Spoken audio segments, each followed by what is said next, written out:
Bonjour à tous. J'aimerais revenir un peu sur les critiques du capitalisme et du système en place.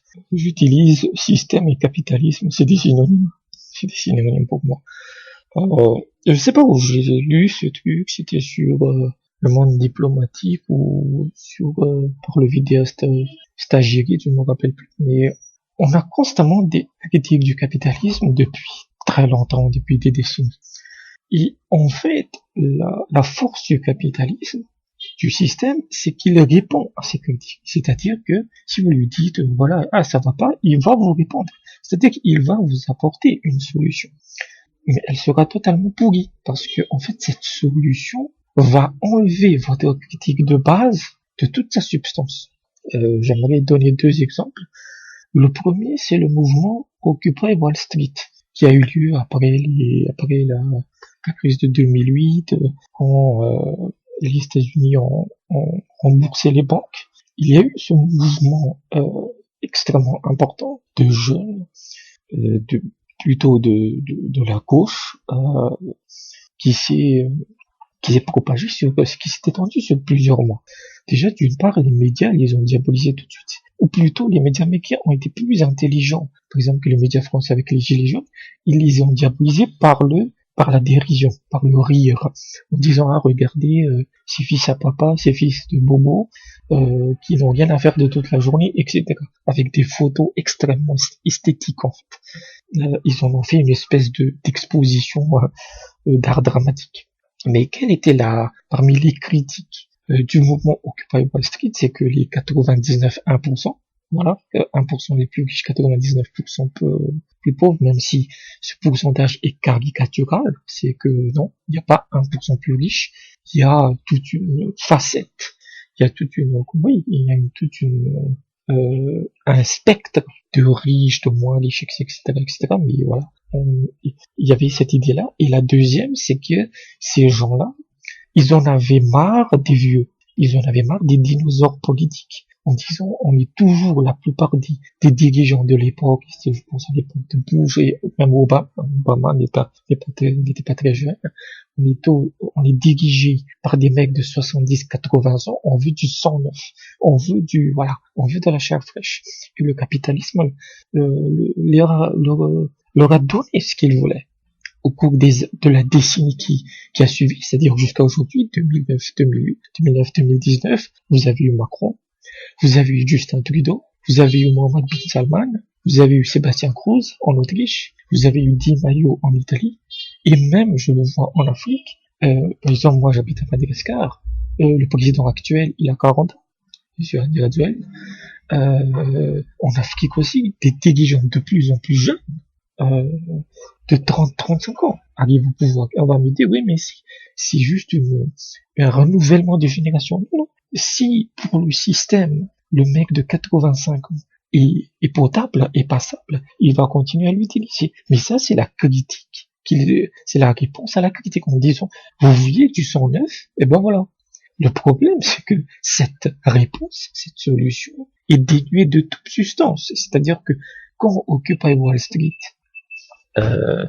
quand ils disent qu'ils veulent du sang neuf, c'est pas une question d'âge. Ça n'a jamais été une question d'âge. Ils veulent des idées neuves. Ils veulent un nouveau système, une nouvelle manière de gouverner et d'organiser l'économie. Mais évidemment, le capitalisme fait semblant de ne pas le comprendre. Mais il vous dira, eh ben, vous vouliez des jeunes, voilà les jeunes. Mais ce sont des capitalistes même sauvages. Voilà, parce que le capitalisme a apporté beaucoup de choses au monde. C'est pas juste de la merde. Mais voilà, c'est hallucinant à quel point ce capitalisme a une capacité d'adaptation et de réponse qui est juste démentielle, quoi. En fait, la réponse qu'il te donne est tellement ridicule, tellement absurde, tellement conne que tu sais pas quoi lui répondre. La deuxième chose, moi je suis rédacteur web depuis une dizaine d'années. Donc voilà, c'est un métier qui est très mal payé, mais voilà, on n'a rien d'autre à faire. Et au début de ma carrière, j'ai commencé en 2009, j'ai écrit des milliers d'articles, mais vraiment des milliers, pour des sites de jeux d'argent, pour du poker, les fiches de produits, tout y est passé. puisque évidemment, habitant à Madagascar, je suis un rédacteur low cost. En tout cas, c'est comme ça qu'on me traite, tu vois. Donc voilà, c'est toujours les articles, voilà, c'est des bateaux, c'est des articles bateaux, voilà.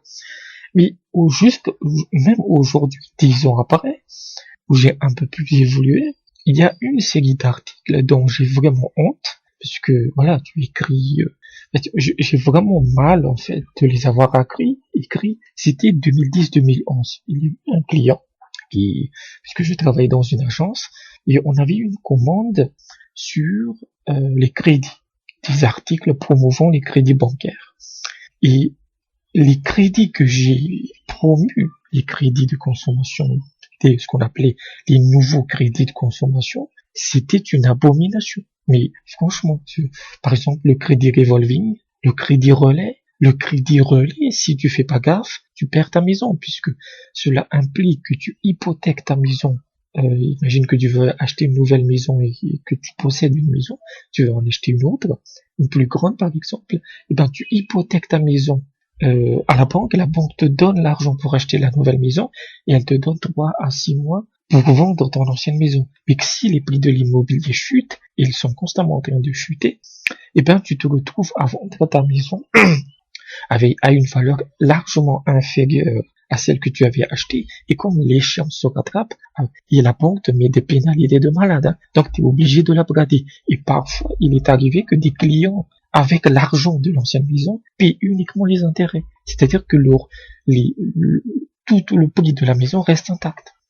Crédit relais, c'est une abomination. Crédit revolving, c'est qu'en fait, il n'y a pas de plancher fixe ou de plafond fixe. Tu peux rembourser autant que tu veux et tu peux emprunter autant que tu veux. Ça a été très très ciblé pour les jeunes, pour les adolescents, pour les jeunes, pour que tu n'aies jamais l'impression de manquer d'argent. Mais le jour où un seul remboursement s'arrête, tu es mis à la rue en 24 heures, parce que tout s'écroule en fait. Donc, et quand tu veux vraiment regarder toute ta dette, elle est gigantesque. Ces nouveaux crédits-là ont été créés juste après la crise 2008, et c'est le chemin le plus direct vers le surendettement. Et moi, j'ai écrit cet article, donc, à cause de mon écriture, de mes articles, il y a peut-être des gens qui ont été convaincus de prendre ces nouveaux crédits, même s'il n'y avait pas mon nom au bas de l'article, et je me sens mal, quoi. Alors que j'écris sur le poker, sur les jeux d'argent, qu'il y a de l'addiction, etc. Voilà, à quel point ces crédits financiers sont de mauvaises choses. Et 10 ans plus tard, maintenant, je ne fais plus ce type d'article. 10 ans plus tard, quelle est la principale critique du système? Aujourd'hui, c'est le pouvoir d'achat. Les gens n'ont juste pas d'argent. Et regardez bien ce qui se passe dans les banques, dans tout le pays. Il y a énormément de nouveaux crédits de consommation, ou en tout cas, c'est comme ça qu'on les montre, qui arrivent sur le marché. Tu as le crédit de consommation pour les vacances scolaires, pour les fournitures scolaires, pour les fêtes de Noël, pour Pâques, pour acheter des vêtements, pour acheter une voiture, pour acheter une voiture électrique, pour réparer ta voiture, pour rénover ta maison. Voilà, il y a une explosion de crédits de consommation, et c'est une réponse du capitalisme en disant, vous n'avez pas d'argent, et ben voilà. Mais évidemment, ça n'a aucun sens par rapport à la critique de base, en fait. C'est que non, c'est pas en nous donnant plus de crédit que tu vas arranger quoi que ce soit, tu vas juste aggraver le truc, en fait. Mais le système, le système ne l'entend pas de cette oreille. Et la critique actuelle de remettre en cause tout le système-là en fait table rase, je peux vous garantir que le système a déjà une réponse. Maintenant, est-ce qu'il va l'appliquer? C'est de mettre, par exemple, des partis extrêmes, qu'ils soient de gauche ou de droite, au pouvoir, pour donner une impression de renversement du système. Mais en fait,